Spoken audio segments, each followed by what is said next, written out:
তারপরে বাইরের সব কিছু রিচুয়ালস কমপ্লিট করে আমরা চলে এসেছি ভেতরে। যা কিছু হয় এখানে হোমযজ্ঞ হচ্ছিল। এরপরে যেটা করা হয় সেখানে একটা ভিক্ষে দানের একটা রিচুয়ালস থাকে।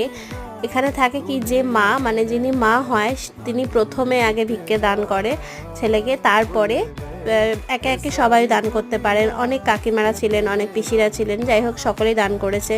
আর সব থেকে বড় কথা কি জানো তো, যতই বড় হও না কেন আজকের দিনে কিন্তু সে ব্রহ্মচার্য, তাকে আজকে প্রণাম করতে হয়। তাই দেখো সব কাকিমারা কিন্তু আজকে তাকে প্রণাম করছে।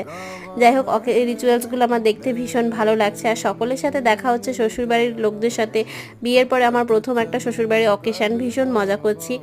আর বাকি অনেক লোকজন এসেছিল, তাদের সাথে আমরা ফ্যামিলি ফটো তুলেছিলাম, গ্রুপ ফটো তুলেছিলাম, সবাই মিলে একসাথে খেতে এসেছিলাম।